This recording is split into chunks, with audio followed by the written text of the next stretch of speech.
আরও একবার সবাইকে স্মার্ট স্টাডি অনলাইন ক্লাসে স্বাগত। সেমিস্টার 5-এ সিসি 11-এ 20 মার্কসের যেটা অন্যতম গুরুত্ব প্রশ্ন, যেটা 2026-এ আসার কথা, সেটা হচ্ছে সংবিধান সভা কার্যাবলী আলোচনা করো। তো তোমরা উত্তরটা দেখে নাও। এখানে 20 মার্কসের ফুল ভিডিওতে ফুল আনসারটা তোমরা পেয়ে যাবে, এবং তোমরা চাইলে স্ক্রিনশট নিয়ে বা খাতার মধ্যে নোট ডাউনও করে নিতে পারো, যেটা তোমাদের সুবিধা হবে। চলো উত্তরটা দেখা যাক। বাস্তিল দুর্গের পতনের সংবাদ দ্রুত ছড়িয়ে পড়ার পর ফ্রান্সের বিভিন্ন অঞ্চল হিংসাত্মক হয়ে ওঠে। ফ্রান্সের নানা স্থানে পৌর বিদ্রোহ শুরু হয়ে যায়, যা পৌর বিপ্লব নামে অভিহিত। পৌর বিপ্লব ফ্রান্সে এক এক স্থানে এক এক রকম রূপ নিয়েছিল। ফ্ল্যান্ডার্স অঞ্চলে পৌরসভার গঠন কিছুটা সম্প্রসারিত হয়েছিল। সদস্যরা টুপিতে তেরঙ্গা প্রতীক ব্যবহার করেছিল। অন্যান্য সমস্ত কিছুই অপরিবর্তিত ছিল। প্যারিসের দৃষ্টান্ত অনুসরণ করে বের্তোতে নির্বাচকদের নিয়ে একটি স্থানীয় সভা গঠিত হয়েছিল। রুয়েন, দিচ, রেনে, লিও প্রভৃতি স্থানে পুরনো কর্তৃপক্ষকে অপসারিত করে সম্পূর্ণ নতুন সংস্থা গঠিত হলো। ক্ষমতা হস্তান্তরের সঙ্গে সর্বত্রই প্যারিসের ধাঁচে জাতীয় রক্ষী বাহিনী গঠিত হয়। সর্বত্রই রাজতান্ত্রিক কর্তৃত্ব দুর্বল হয়েছিল। পরে প্যারাগ্রাফ। বাস্তিলের পতনের পর ফ্রান্সের নানা স্থানে কৃষক বিদ্রোহ শুরু হয়েছিল। ঘটনাচক্রে জুলাইয়ের তৃতীয় সপ্তাহে কৃষক বিদ্রোহগুলি তীব্র রূপ নেয়। গুডউইন লিখেছেন ইনভাইট কমার ভেতরে, 1789-এর বসন্তকালে একের পর এক কৃষক বিদ্রোহ ফ্রান্সকে আলোড়িত করেছিল। জাতীয় সভার আপাত অকর্মণ্যতা এবং কৃষি সমস্যা সমাধানে চূড়ান্ত ব্যর্থতা কৃষকদের হতাশ করেছিল। জর্জ লেফেভিয়ার তার মূল্যবান গবেষণায় দেখিয়েছেন যে বহু স্থানে বুর্জোয়া শ্রেণীকেও কৃষকদের ক্ষোভের আঘাত সহ্য করতে হয়েছিল। ইতিমধ্যে গুজব ছড়ালো যে অভিজাতরা গ্রামীণ জনতাকে অনাহারে বা পুড়িয়ে মারা চক্রান্তে লিপ্ত। এই চক্রান্ত ফেমিন প্লট নামে পরিচিত। এই গুজব বিক্ষুব্ধ কৃষকদের আরও হিংস্র করে তোলে। কৃষক বিদ্রোহের তীব্রতা ফ্রান্সের সর্বস্তরে এক মারাত্মক আতঙ্কের জন্ম দিল, যা বিষমভীতি বা গ্রেট ফেয়ার বা ল্যাগ্রান্ডে পিয়র, যেটা ফ্রেঞ্চ নাম নামে পরিচিত। পরের প্যারাগ্রাফ। হিংস্র কৃষক অভ্যুত্থান ও আতঙ্কের খবর যখন ক্রমশ আসতে থাকলো, তখন জাতীয় সভার সদস্যরা নড়ে চড়ে বসলেন এবং বুঝলেন এবার কিছু একটা করতে হবে। এখানে উল্লেখ করা দরকার যে 1789-এর 7 জুলাই জাতীয় সভার নতুন নামকরণ হয় জাতীয় সংবিধান সভা। 4 আগস্ট রাত্রিবেলা তীব্র গ্রামীণ হিংসা বন্ধ করার তাগিদে এবং কৃষকদেরকে খুশি করার উদ্দেশ্যে জাতীয় সংবিধান সভা কতকগুলো গুরুত্বপূর্ণ সংস্কারের কথা ঘোষণা করে।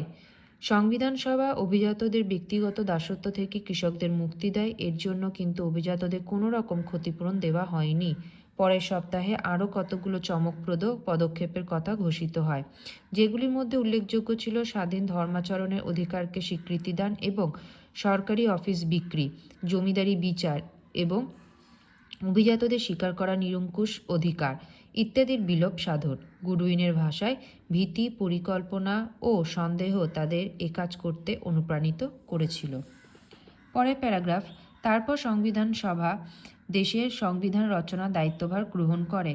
কাজটি ছিল অত্যন্ত কঠিন ও জটিল, কারণ গণতান্ত্রিক মূল্যবোধের সঙ্গে রাজতান্ত্রিক সার্বভৌমত্বের নীতির সমন্বয় সাধন মোটেই সহজ ছিল না। তবে রাজনৈতিক কাঠামোর গভীরে প্রবেশ করার আগে সংবিধান সভা মানব অধিকার ও নাগরিক অধিকারের ঘোষণাপত্র, যেটাকে declaration of the rights of men and the citizen, জারি করে।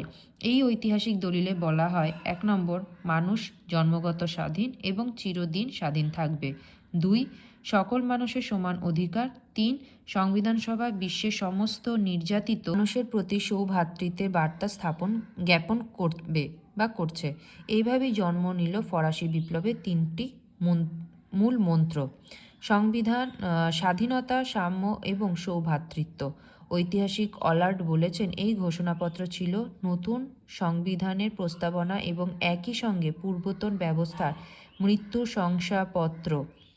জর্জ রুদে মনে করেন এই ঘোষণাপত্র ছিল বিপ্লবী বুর্জোয়া শ্রেণীর ইস্তাহার, যা পূর্বতন ব্যবস্থার মৃত্যু ঘণ্টা বাজিয়েছিল। পরে প্যারাগ্রাফ। সংবিধান সভায় বিভিন্ন ধরনের মানসিকতা ও গোষ্ঠীর সহাবস্থান ছিল। দক্ষিণ পূর্ব ফ্রান্সের দক্ষিণ অঞ্চলে বিচারক মুনিয়ের ছিলেন একটি নরমপন্থী গোষ্ঠীর নেতা। তিনি বিশ্বাস করতেন রাজতান্ত্রিক আধিপত্যের ওপর কিছু সাংবিধানিক বিধি নিষেধ আরোপ করে জনতা ও রাজার স্বার্থের মধ্যে একটা মেলবন্ধন ঘটানো সম্ভব।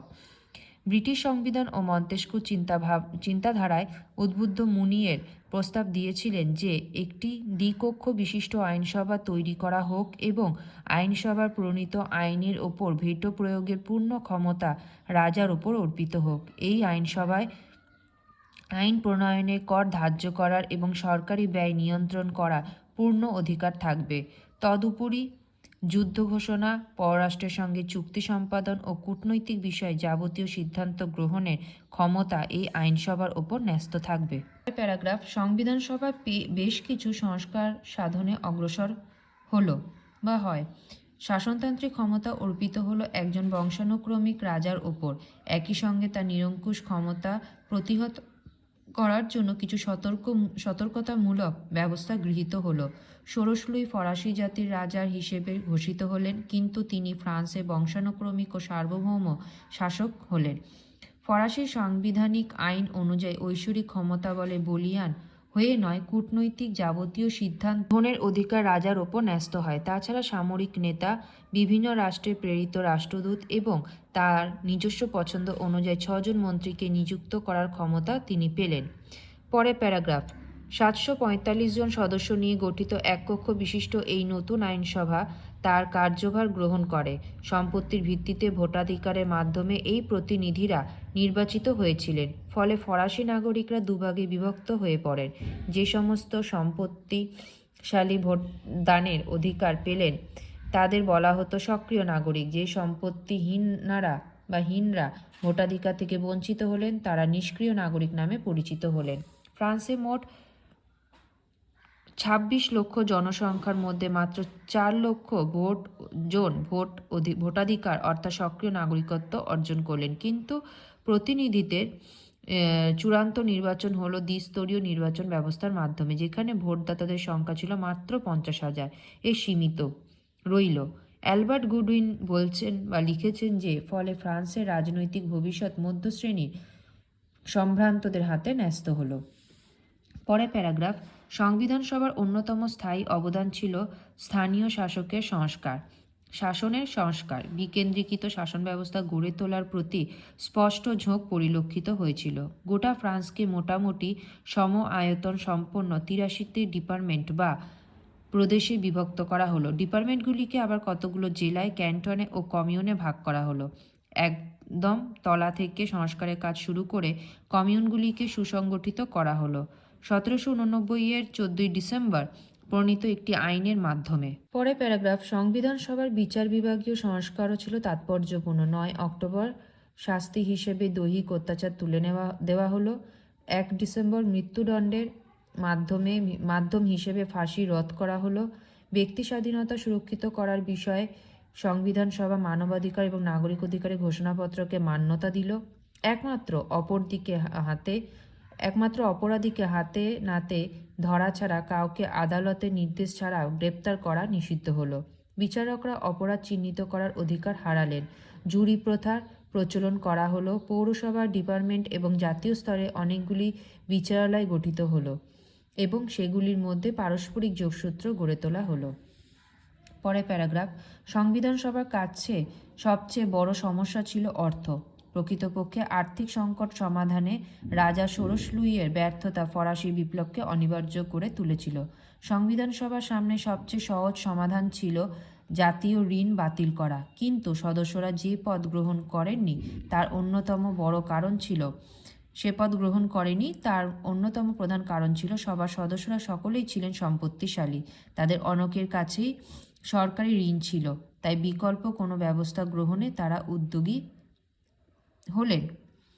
তাৎক্ষণিক প্রয়োজন মেটাবার জন্য ভূমি কর বসানো হলো। তাছাড়া ব্যক্তিগত আয়, অস্থাবর সম্পত্তি, বাণিজ্য ও শিল্পপণ্যের ওপর কর ধার্য করা হলো। মিরাবো দেশপ্রেমিক কর এর প্রস্তাব দিয়েছিলেন। গুডিন মন্তব্য করেন, আর্থিক ক্ষেত্রে সংবিধান সভা কাঙ্ক্ষিত সাফল্য পায়নি। বস্তুত সংবিধান সভা বার্ষিক ঘাটতি সংক্রান্ত মৌলিক সমস্যা সমাধান এবং একটি আধুনিক বাজেট ব্যবস্থা তৈরি করতে ব্যর্থ হয়েছিল। পরের প্যারাগ্রাফ, তারপর ছিল চার্চ সংক্রান্ত সমস্যা সমাধানের বিষয়টি। চার্চের সংস্কার ছিল দেশের আর্থিক সংকটের সঙ্গে ওতপ্রোতভাবে জড়িত। 1789 আগস্টে পরিণত একটি আইনের মাধ্যমে চার্চকে প্রদেয়, অপ্রিয় ও টাইথ বা ধর্মকর বাতিল করা হলো। রাষ্ট্র চার্চের জমি বাজেয়াপ্ত করে সেগুলি নিলামে বিক্রি করলো। এই বিক্রির প্রক্রিয়া থেকে সবচেয়ে লাভবান হলো বুর্জোয়া ও সম্পন্ন কৃষকেরা। কিছুদিনের মধ্যে অ্যাসিগনেট ব্যাংক নোটের অ্যাসাইনেটও হতে পারে, অ্যাসিগনেটও হতে পারে, বলে দিচ্ছি, ব্যাংক নোটের মর্যাদা পায় এবং 1790 পর দ্রুত অবমূল্যায়ন ঘটতে থাকে। 1790 12 জুলাই সংবিধান সভা civil constitution of the clergy নামে একটি আইন পাশ করে। এই আইনের মাধ্যমে চার্চকে রাষ্ট্রের একটি দপ্তরে পরিণত করা হয় এবং যাজকদের বেতনদান, পুজো আর্চা সংক্রান্ত ব্যয় নির্বাহ ও দরিদ্রদের ত্রাণ বন্টনের দায়িত্ব চার্চের উপর ন্যস্ত করা হয়। পরে প্যারাগ্রাফ, সংবিধান সভা ফিজিওক্র্যাট অর্থনীতি ফ্রান্সে কার্যকর করতে চেয়েছিল। খাদ্যপণ্যের ক্ষেত্রে মুক্ত ও অবাধ বাণিজ্য নীতি গ্রহণ করা হয়েছিল, কিন্তু এই পদক্ষেপগুলি যথেষ্ট ছিল না, কারণ এগুলির দ্বারা কেবল ধনী বুর্জোয়া শ্রেণী উপকৃত হয়েছিল। সংবিধান সভার অর্থনৈতিক নীতি কৃষক অসন্তোষ কমাতে পারেনি, কারণ কৃষক স্বার্থ রক্ষায় বিশেষ কোনো ইতিবাচক পদক্ষেপ গৃহীত হয়নি। পরে প্যারাগ্রাফ, সংবিধান সভা ফ্রান্সে দাসপ্রথার উচ্ছেদ সাধন করেছিল, কিন্তু ফরাসি উপনিবেশগুলিতে দাসপ্রথার প্রচলন থেকে গিয়েছিল। 1791 সালে নারী সমানাধিকারের কথা স্পষ্ট ভাষায় উচ্চারিত হয়েছিল ফ্রান্সে। এক কসাইকন্যা অলিম্পে দি গাউজেস লিখেছেন, দ্য রাইটস অফ ওমেন ওই বছরেই প্রকাশিত হয়েছিল। তিনি আইন প্রণয়নে নারী অংশগ্রহণের অধিকার দাবি করেছিলেন। প্যারাগ্রাফ, 1791 সালে 30 সেপ্টেম্বর সংবিধান সভা কার্যকালে সমাপ্তি ঘটে। একটি নতুন আইনসভা তৈরির ক্ষেত্র প্রস্তুত হয়। একথা সত্যি যে সংস্কারের প্রতিটি ক্ষেত্রে সংবিধান সভা সাফল্য লাভ করেনি, তথাপি ফরাসি বিপ্লবের ইতিহাসে সংবিধান সভার অবদান অস্বীকার করা যাবে না। এই সভা সামন্ততান্ত্রিক সুযোগ সুবিধার উচ্ছেদ সাধন করেছিল এবং ক্যাথলিক চার্চের বিরুদ্ধে বেশ কিছু সাহসী ও কঠোর পদক্ষেপ নিয়েছিল। সংবিধান সভা মানুষের মর্যাদার কথা ঘোষণা করে ফ্রান্সকে স্বাধীনতার কেন্দ্রভূমিতে পরিণত করতে চেয়েছিল এবং এই আদর্শ ক্রমে ফ্রান্সের সীমান্ত অতিক্রম করে অন্যান্য অঞ্চলকেও প্রভাবিত করেছিল। তোমাদের অনেক কারণ মনে হতে পারে যে আনসারটা এত বড় কেন, বা কেন এত বড় দিয়েছি। তার জন্য বলে রাখি যে অনার্স নিয়ে পড়তে গেলে একটা আনসারকে গুছিয়ে এবং তার মধ্যে সমস্ত ইনফরমেশন দিয়েই কিন্তু লিখতে হয়, তবেই সেটা কিন্তু পরিপূর্ণ আনসার হয়। তো তোমরা যারা মনে করছো যে সমস্ত ছোট ছোট আনসার যারা দিচ্ছেন বা সেই আনসারগুলো লিখলে আমরা নাম্বার পেয়ে যাব, এটা কিন্তু একদমই নয়। একটা পরিপূর্ণ নোট কমপ্লিট না করলে সেখানে কিন্তু সঠিকভাবে তোমরা মার্কস পাবে না। তাই যদি ভিডিওটি তোমাদের ভালো লেগে থাকে তাহলে চ্যানেলটিকে অবশ্যই সাবস্ক্রাইব করে দিও এবং লাইক বাটনটি প্রেস করে দিও। তোমাদের যদি মনে হয় যে কোনো উত্তরের প্রয়োজন আছে যেটা তোমরা পাচ্ছ না, তাহলে অবশ্যই আমাকে কমেন্ট বক্সে জানিও। আমি আমার সাধ্যমতো চেষ্টা করব তোমাদের উত্তরগুলো তাড়াতাড়ি পোস্ট করে দেওয়া, কারণ 5th সেমের পরীক্ষা চলেই এসেছে, হাতে বেশি টাইম নেই। তো অবশ্যই তোমরা আমাকে কমেন্ট বক্সে কিন্তু জানিও। সকলে ভালো করে পড়াশোনা করো, ভালো করে পরীক্ষা দিও।